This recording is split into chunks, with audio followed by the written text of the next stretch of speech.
goodness. Melissa Madian, sending you big hugs. I'm here today to talk about walking the walk, how to leverage your in-house tools and your methodology to build that trust and credibility that you need. And it really does sort of dovetail into a lot of what we've heard this morning, especially some of the stuff I heard from Ashton just now. So I wanted to take a moment to, does this work? How does this work? Push that button. There we go, introduce myself. I'm Gail Chirac. I work for vArmor. I'm the global head of sales enablement. We're a small startup out of California, very technical, and I'm a one-woman band. Thank you very much. I was a Hebrew language and art teacher, so I will apologize as I do before salespeople, before I train anyone, that my hands will flail. So forgive the flailing hands, but it's the way I teach, right? Kindergarten, and I totally agree with you, Mackenzie. People ask me all the time, how is it the transition from being a teacher at elementary level to teaching adults? I'm like, there's no difference. Their bigger bodies, you still got the class clown, you still got the prisoner, right? So, yeah.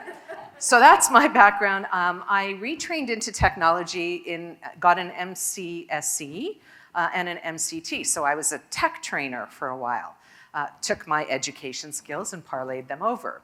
After teaching technology, I transformed into an instructional designer and started building courseware for proprietary software for a number of companies. And all of that led me into sales enablement about 20 years ago. So this gray hair, probably 20 years of sales enablement. But I really discovered my passion, and I'm super happy to be here. And most of my enablement work has been, a lot of it in the cybersecurity area, so some of my logos. And I love it because I get to work with really, really smart people who challenge me every day. I'm currently hail from Winnipeg, where I moved back to my hometown 2 years ago and discovered that you can't go home.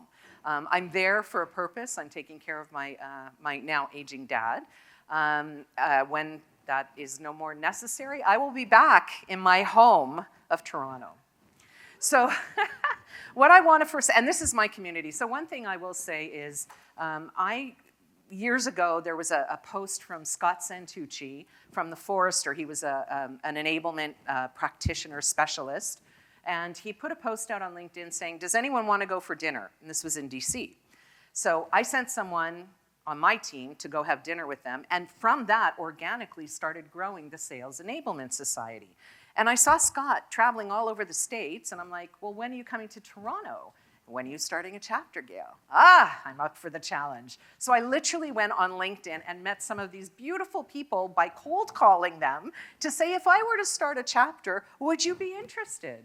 And thus was born a chapter here. And it's just so good to see these faces and be back with my community. So thank you for that. I will qualify that what I'm sharing today did not come naturally to me 20 years ago. It didn't come naturally to me 10 years ago. And I would challenge myself to say, I didn't do this 5 years ago. But what this comes with is years of being an ardent student of sales, of listening to endless trainings and working with different kinds of processes and methodologies and literally coming to realize what resonates with my teams. And this is, I think, applicable whether you're in a small or a large company, what I'm going to share with you. So I wanted to share that knowledge so you can avoid some of those pitfalls before you get gray. So why this topic? It was so funny, as I was preparing my deck a few weeks back, I found this in the Sales Enablement Squad Slack channel. Somebody that was struggling with needing a new template because their executives weren't understanding their strategy. And my first thought was, well, why are you looking for a sales enablement template to talk to your executives with? They don't speak sales enablement, they speak executive, right? So it was just the absolute 100% validation for me that this is the way we need to think of changing the way we think. So what are we going to do today? We're going to talk about what's in it for you and the team by using these tools and the tools of your trade, how to leverage your value-based selling methodology. If you've got value calculators, how to use those towards budgeting, repurposing your client proposal templates to use internally, and how about opportunity qualification for every program?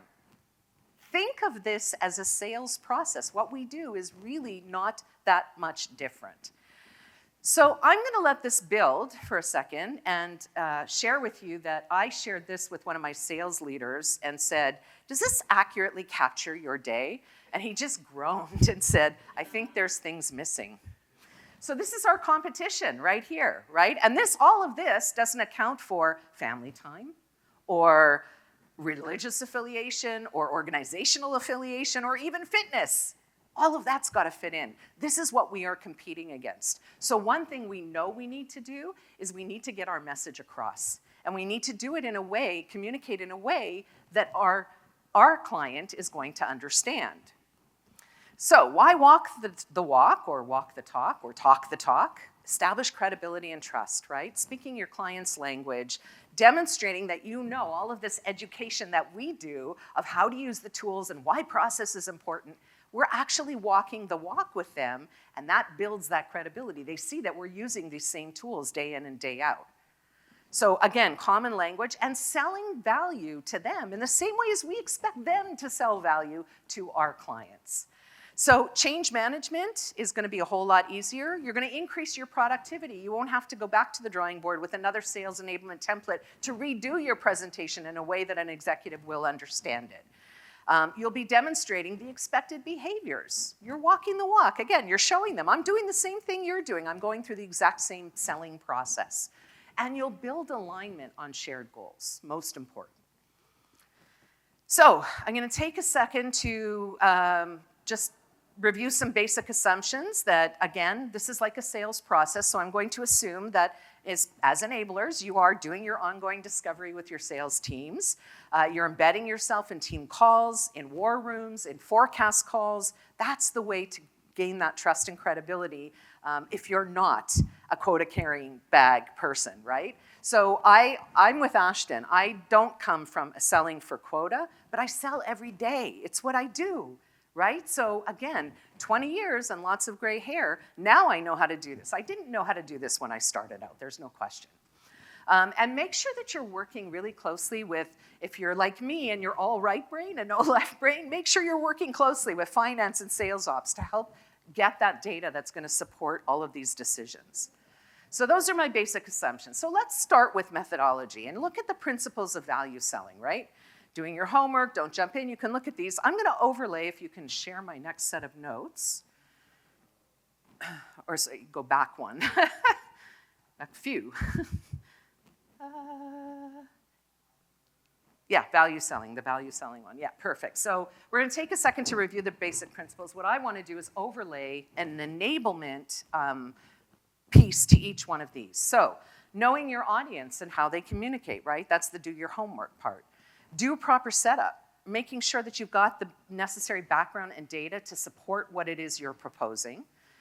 The number 3 point here, don't forget to lead with value. What's in it for them? What is this going to help them do? The teaching instead of selling, of course I love because of my background, but really what is our role? Our role is to teach them how to fish, not to serve them the fish, right? So teaching versus selling them. Guiding your client through your prospect through the process is their side. From my side, it's also guiding internally. And I'll share a story here that a number of years back, I was when I was at Intellex actually, and I was going to purchase our HighSpot instance.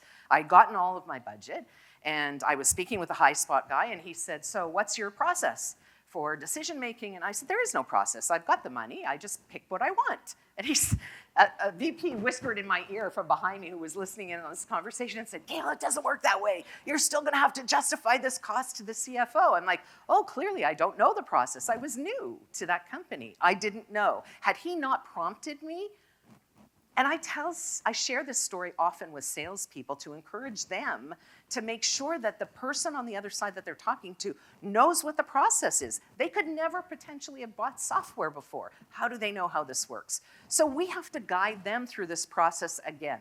Don't assume that your internal client, your salespeople, know what goes into building a program, delivering a program, coaching in the aftermath of a program, right? We have to guide them through that process. And our job is as much about relationships as theirs is, right? If we don't have those established relationships and that executive support internally, we're not going to get very far.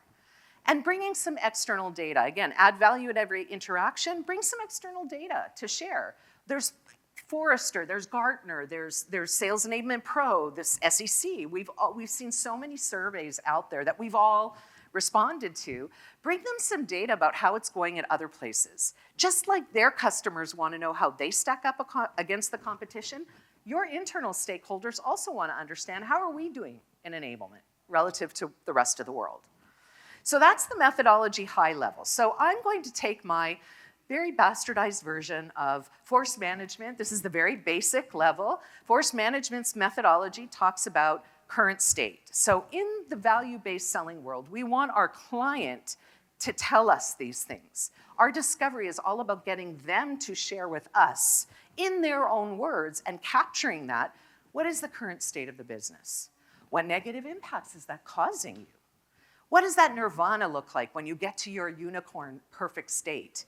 And what positive outcomes will be expected at that point, right? So let's overlay, again, an enablement perspective on this. Our current state, I got this out of a sales leader, inadequate pipeline. We've got deals that are stalling, high attrition rates, long ramp times, lack of repeatable processes. I'm sorry to hear that. What is all of that causing you? Negative impacts are we're missing quarters upcoming. Got a very high cost of sales, we're missing quotas, and we've got very inaccurate forecasting. Okay, Mr. Sales Leader, what does nirvana look like? What is a perfect scenario for you? Well, all of our quotas and targets are being met, that our forecasting is accurate, we've got repeatable processes, I want 3x pipeline in everyone's funnel, and quicker time to ramp. Okay, and what outcomes are you hoping to get out of this at the end? Well, we want ultimately a winning culture of coaching because that's what's going to keep things repeatable and change management, all of these tools and processes. We want motivated and productive teams. We want increased revenue, and ultimately that's going to make everyone happy, especially the CEO and the CFO. So if I come in and present in this way, as opposed to coming in with a sales enablement template that talks about, I'm having to translate another language for them. If I come in with this, they know this. So they know right away what this means, right? So I recently saw this same framework being used by one of my VPs in sales with his team to start the QBR. I said, I'm curious, what prompted you or motivated you to use this framework? He said, it's the way I think in general about personal goals, about team goals, about business goals. So again, I'm speaking their language, right? Any questions on methodology? I don't want to save everything to the end. Think about your own sales methodologies internally and your value selling, right? Do you see how this applies? All right, let's move on then to another topic and cover budget. So budget, organizational maturity, again, is going to be very different. The company where I was able to pull this whole thing together had a very sophisticated operations and finance team, and they had all the gory details, literally down to our conversion rates from stage to stage of the funnel. So it was really, really good. So again, operational maturity is going to impact in some way, but now I can also, by going through this with finance and ops, I can begin to steer them in a direction that is building support and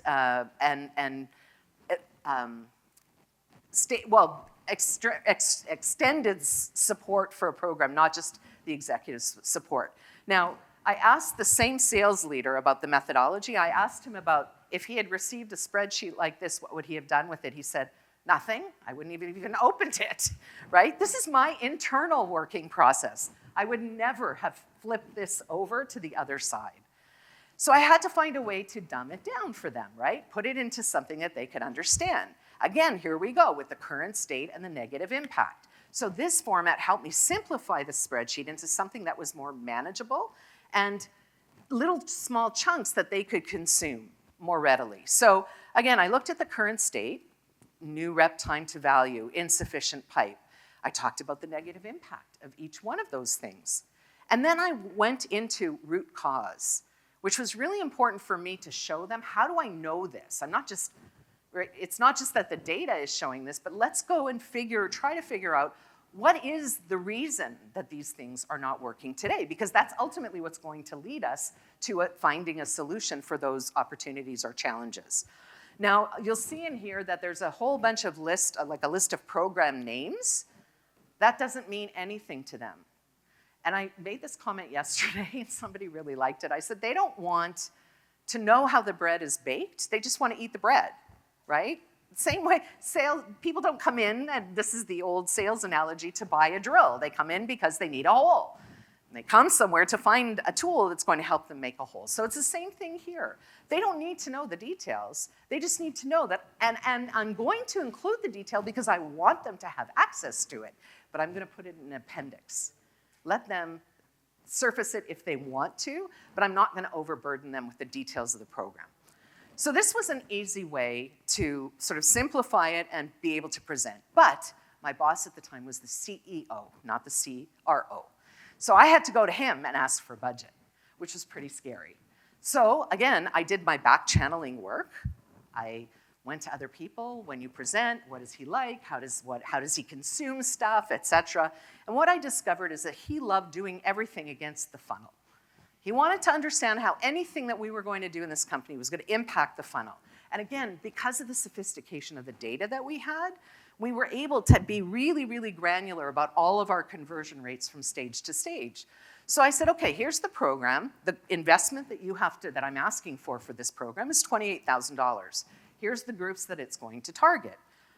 If we have 10 new MQLs for every rep for this fiscal year, and we're looking at average deal size very conservatively being around the $60,000 mark, then we're looking at adding $600,000 worth of ACV based on our conversion rates. And he went, oh, so you're asking me for 28, but you're going to bring me 600? I'm like, yeah. I got all of my budget. I literally got everything I wanted. So this was a great way, again, to use the tools of the trade and knowing my audience and how he would consume things. If I had gone to him with just that sheet that I showed you before, this one, again, it's a lot of information for him, and it's not the way he consumes it. But as soon as I put it into this format, he completely understood what I was talking about. That's budget.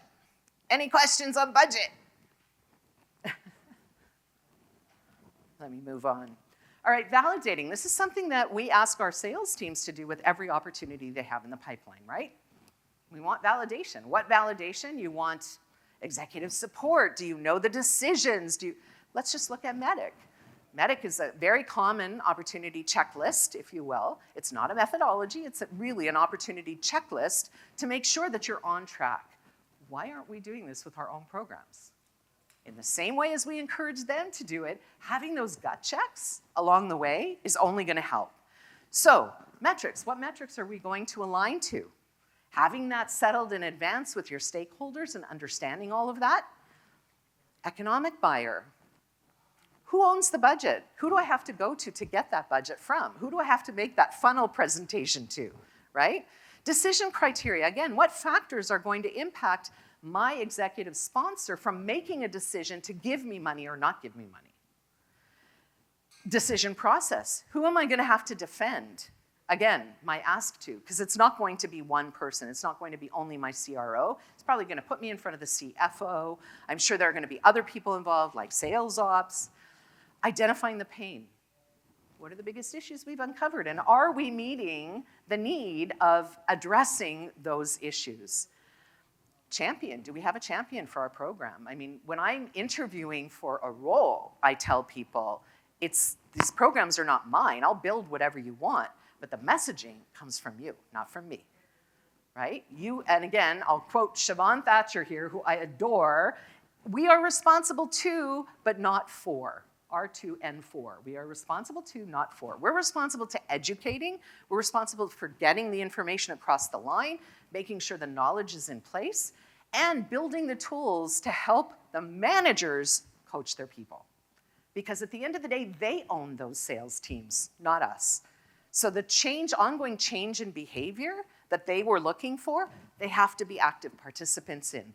Who is my champion? Who is going to help me sell this program internally?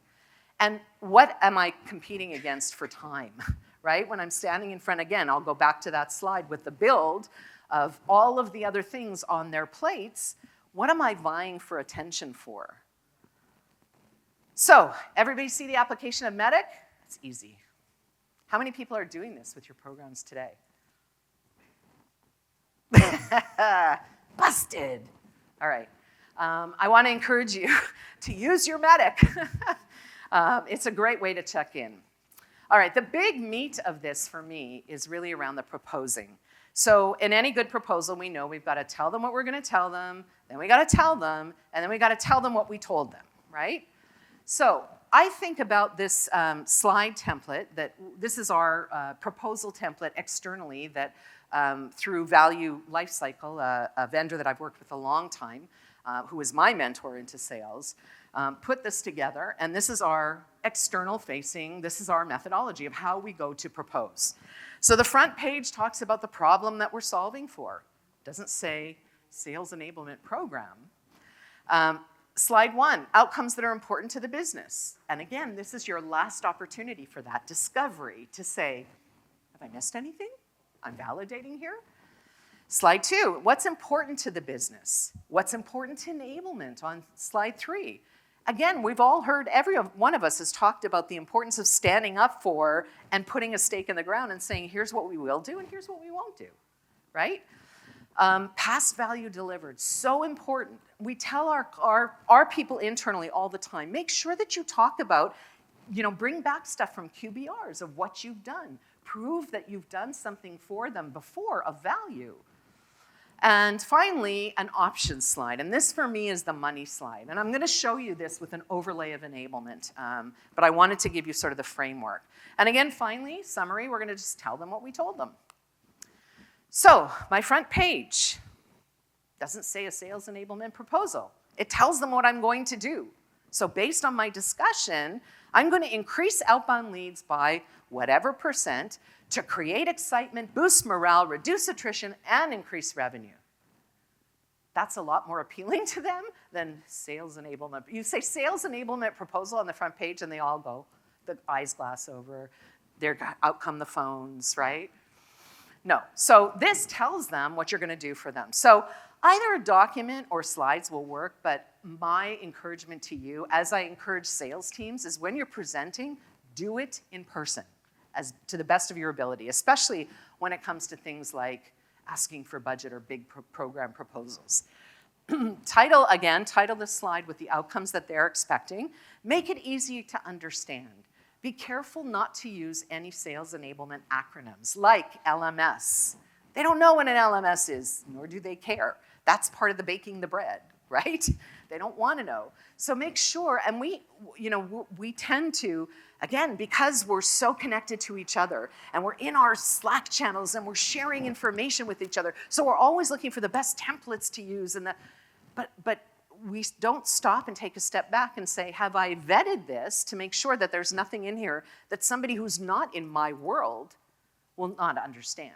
So my best advice, back channel. Again, before you do any proposal, and we talked about this yesterday actually at the hackathon, we did a piece around gaining executive sponsorship. And that was something that we talked about, was making sure that you're back channeling. Before any proposal, take some people aside, vet your presentation through them, ask them, again, through a sales lens, is there anything here that's not easy to understand for you, right? They may pick out this word SCORM and say, well, what's that, right? So use your back channels. So the front page, the next one,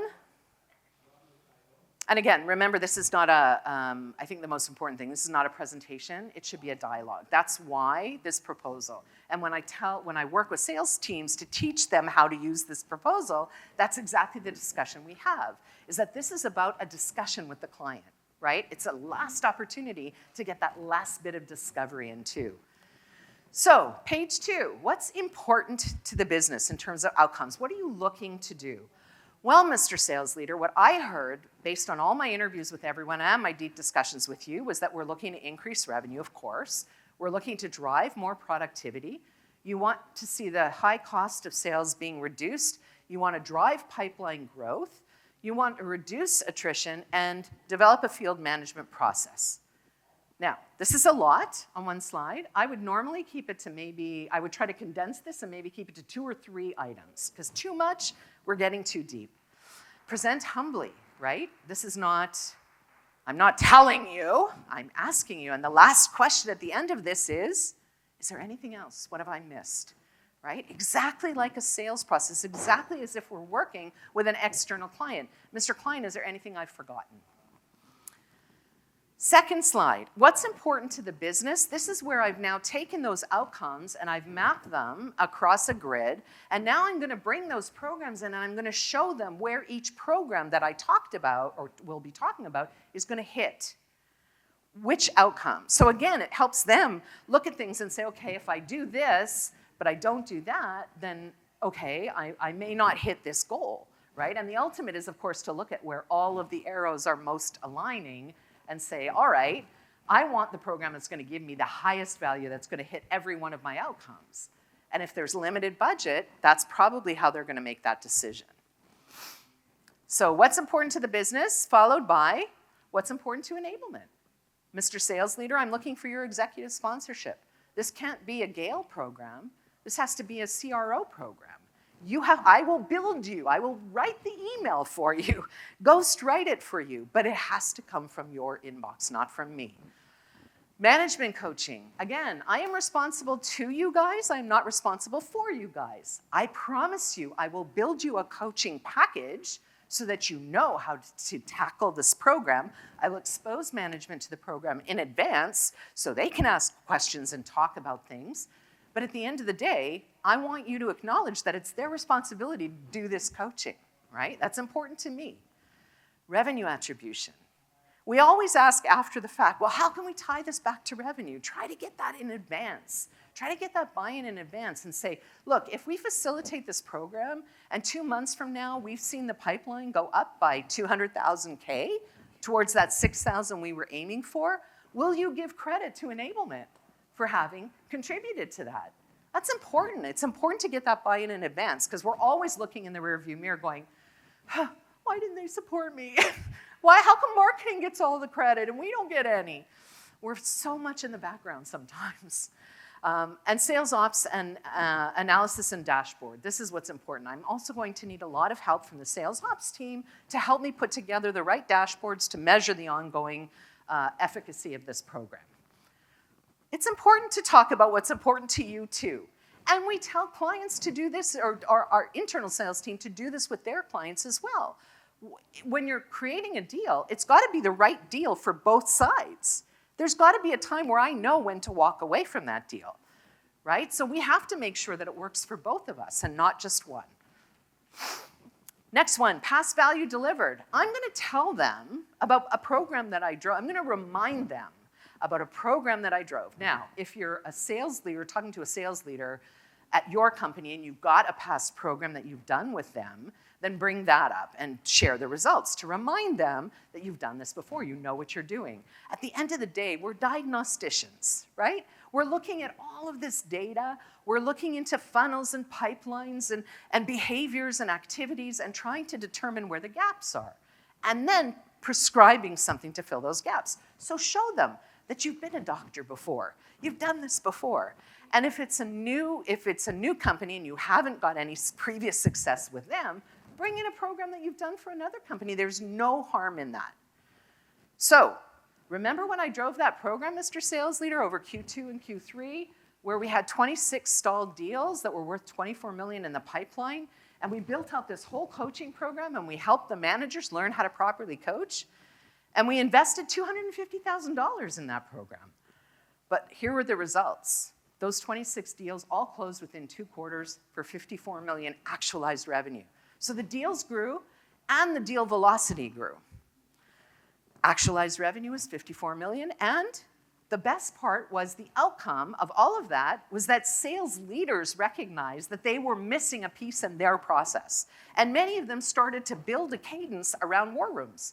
So every quarter, a sales director would tell the sales leaders, you're bringing me the top 3 stuck deals every quarter, we're going to put them in a war room. So I did all of this. I've done it before. So all that being said, here's what I'm going to recommend. This is the program. And what I love about this is offering them options. It engages them in the process of decision making.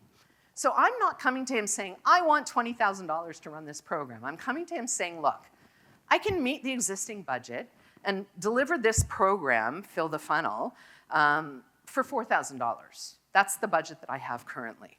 For that, I'm going to get an hour. I'm going to get nothing out of the vendor, no discounts, no coaching, and I'll have very limited access to the portal, which is going to help drive reinforcement of this knowledge that we're imparting to the teams. Or we can take it one step further, and I can actually help you drive 3x pipeline if we go a little deeper. There is another program that we could offer that would be 6 hours of virtual training. We would get a discount for that, and we'd get accessibility to their follow-up platform stuff and tools and whatever for that period of time, for half a year. Or I can take it the full gamut, and we can actually look at a program that's not only going to drive pipeline, and it's also going to accelerate deal velocity. That one is a little bit heavier. It's a 6-hour virtual plus 6 hours of in-person training. There's 4 hours that we get out of the vendor afterwards for coaching. We'll get a 10% discount if we go with this bigger program. And we'll not only get the tools, but we'll get a process that they'll define specifically for us. Now I've given them a decision to make, right? It's not my decision. It's yours, Mr. Sales Leader. What do you want to do? Do you want to accelerate deals? If you do, we're going to have to look at, and they may look at this and pick and choose and say, you know what? I like the idea of driving pipeline. I want the full virtual program. I'm not sure if I want to invest in the 6 hours of live time. And that's where you start to bargain and negotiate, right? No different than selling to an external client. What's missing here? What haven't I shared with them when I'm doing this? I asked the question because when I took it back to the sales leader who I back-channeled and vetted this presentation with, he said, you're missing something here. I said, what am I missing? Anyone? Your final recommendation? Nope. Sorry? Nope, that's there. 1.5 hours, 6 hours. Awesome. The option of doing nothing. What's going to be the cost if we don't do any of this? You want to save that $4,000 altogether? Here's what I can't promise you, right? You're risking the coming couple of quarters. You're going to continue to deal with that high cost of sales and the missed quotas. We're going to have inaccurate forecasting ongoing, and it's going to lead to a lot more attrition. These are the things that I can't, right? Cost of doing nothing. That's so important. Summary. Again, I'm telling them what I told them here, but now I'm going into just a little bit more detail. We are going to increase revenue, and I'm putting a number to it, 10%. I will commit to you that we will increase pipeline by 10%. We're going to grow the pipeline, and we're going to improve conversion rates overall. We're going to drive productivity. How are we going to do that? By standardizing processes and creating tools that are efficient, or purchasing the tools that are efficient. We're going to drive pipeline growth with proven techniques and ongoing coaching. We're going to reduce attrition because we're going to have a team that's motivated because they're winning, right? And we're going to develop a field management process coming out of all of this, which will help us ultimately deliver a culture of coaching to keep this all going. So in this slide, again, if you want to add any more details about your programs, and I will share that Fill the Funnel was only one of many programs that I was proposing, right? So I would have had multiple of these options slides, but the background on what each program is, that's the baking of the bread. They don't care. But I'm going to put it in the appendix. And my experience is they don't tend to look at the appendix. But at least I put it there. So if they want to know the gory detail, it's all there. So all that being said, any questions about proposing? If not, my call to action. Yes, Devin. Does it ever make you nervous to say that we're going to increase revenue by 10%? Like, to be very bold and say that's what you're going to do? 100%. And if it does make you nervous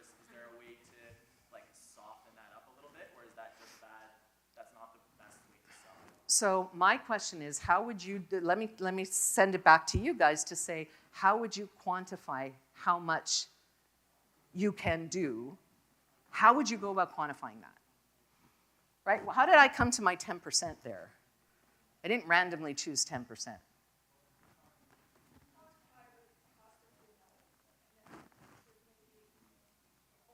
Absolutely, that's one thing. But committing to a specific number, I did that because of my discovery, right? In speaking with sales operations, in analyzing the data, in going back to sales leadership, and most importantly, I was bringing a vendor in for this program. I spoke with that vendor and said, what are your typical results that you get from other clients? Because that's the data that I have to put in front of my management team to justify your value, right? So I would say it's super scary to commit to a number, but I didn't do it in a vacuum. I did it on good authority, working very closely with the collaborative teams to come up with that. So that's how I would say it becomes less scary because you've done your homework. Can I add something to that? Yes, please. What happens if you don't hit 10%? Yeah. You already get fired. Commit. You've done your research.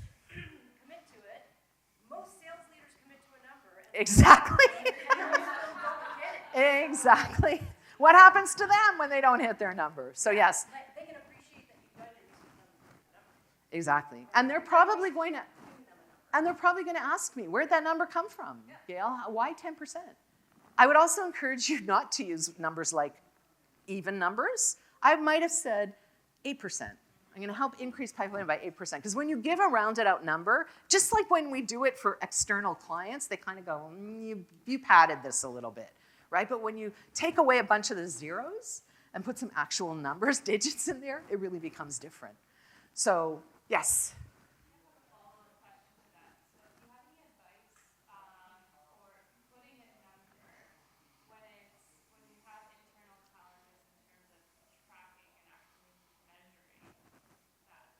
That's where I wouldn't commit to a number. I would say, I would say, look, I would like to say that I can help you drive 8% more pipeline. However, I will share with you that everything is a very manual process today, and so I'm not sure that we're going to get accurate measurement to detail whether we've hit that 8% or not. What a great way to segue into a discussion around a tool that might help the sales operations team get to a better number or better management of their numbers, right? Yes? Sorry?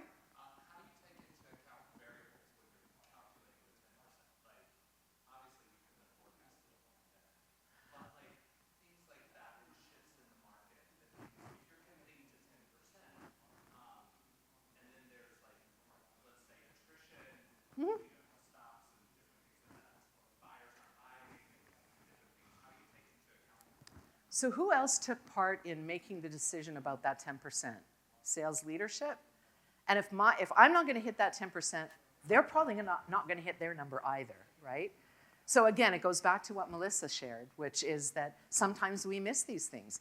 And that's where I would deal with it by coming back in a QBR and let's dissect this. Let's figure out what went wrong, right? And what else did it impact? It didn't only impact enablement being able to drive an extra 10%. It impacted you, Melissa, from making your target this quarter, right? So let's dissect that and figure out what needs to happen. So that's the way I would deal with that. Great question. Yes? Just a bit of advice for you, Melissa, around that. So when you're talking about back checking, often if I'm going to roll out a program, I'll back check around accountability, right? Because if I'm going to roll out a program and I can say I'm going to commit to 10%, I need my sales leaders to be accountable that they're going to hold their team accountable or that they're going to actually back me out and roll this program. Exactly. So then my question becomes like, when we don't hit that 10%, and then it becomes the blame game, right?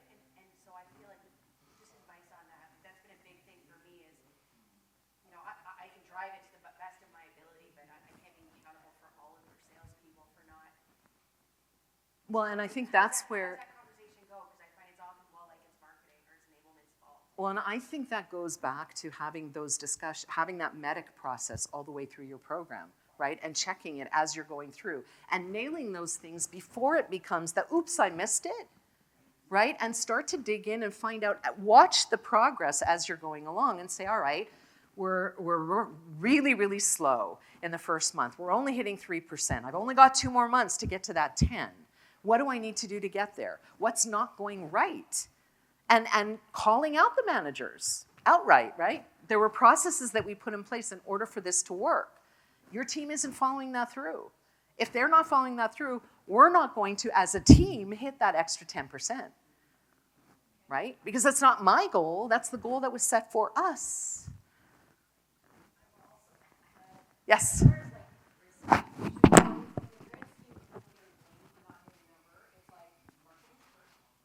Yeah, exactly.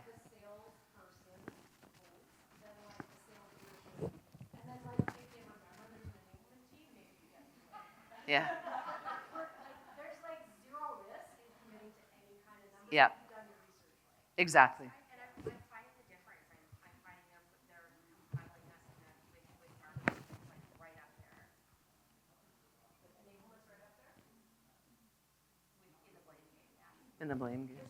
There's really Yeah. I think if you've done everything really well, which is like do your research, mitigate your risk, have the receipts, and then come out and go, look, we did all these things. Right. Exactly. So there's something else. So I cover Yeah. myself. Yeah. Yeah.